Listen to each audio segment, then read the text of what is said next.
European economies are in big trouble. I can see the effects firsthand when I travel to Europe. I've just got back from Munich and Vienna and Paris and Geneva and other places too. So what is going wrong? Well, number one, the Russia-Ukraine war spiked energy costs. So if you're running a factory in Europe, you're paying a lot more for energy than an American who gets basically very cheap natural gas. Number two, Chinese demand imploded after Xi Jinping's zero COVID policy and demographic changes and the collapse of the real estate market. And remember, 60 to 70% of household savings in China are locked into real estate. And of course, the loans for this real estate come from banks. So there's been a collapse or cratering of demand. So French perfumes and German cars, for whom the biggest market was China, well, tough luck. So that is another problem. Number three, American protectionism. The Inflation Reduction Act is one of many protectionist measures, which means it's harder for Europe to sell to America. So as an export-oriented economy, tough now to send French industrial goods or German machine tools to the US. Four, European bureaucracy. We know that it takes 2 tons of paperwork to get anything done in places like France and Germany. In fact, so much so that the Chancellor in Germany himself has talked about a war against bureaucracy. He said bureaucracy is killing us, and indeed it is. Number five,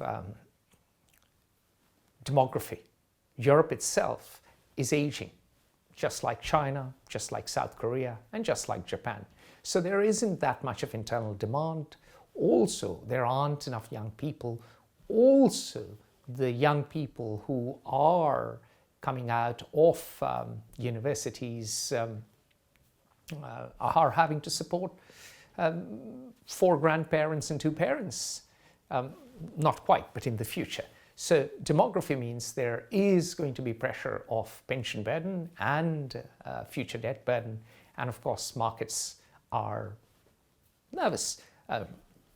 Important fact for you to note is that yields on French 10-year bonds, government bonds, are now greater than Spain's, which means that markets are really nervous about the French government's ability to balance its books. So that being said, there are additional problems. Europeans famously take long holidays, and European productivity has not been rising as quickly as Chinese or American productivity. Now, of course, European productivity is still high in terms of work done per hour. A German worker is pretty good, but the American workers have been increasing their efficiency much faster for the last 20, 30 years. So all of this means that Europe is in massive economic crisis, and the European project itself is under strain. There's, of course, a structural, or rather 2 structural issues which Europe will have to deal with. One is that the euro might come under strain, because if you're running a tourist economy in Greece and an industrial economy in Germany, both these places may not be an optimal currency area. So Germany might need low interest rates when Greece needs higher interest rates, and vice versa. So that is a tension, and that tension persists till today. Remember, Germany profited enormously when interest rates were low by getting loans for cheap and investing in industry and growing. And that led to the Greek property bubble. And when it burst, of course, that was pain all around, including the Germans. So that problem of the euro persists. And of course, the other structural problem is you have one currency, so you have a monetary union without a fiscal union. So what happens, say, if Greek defaults, or France defaults, or Italy defaults? who is left holding the can? And the reality is that Europe is facing a debt crisis thanks to low growth. Germany has had a 2-year recession for the first time since the 2000s.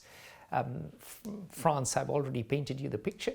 The reality is that given demography, given low productivity growth, given the challenge to exports because protectionism is rising everywhere, and of course given the rise of populism, particularly far-right populism, Europe is in trouble.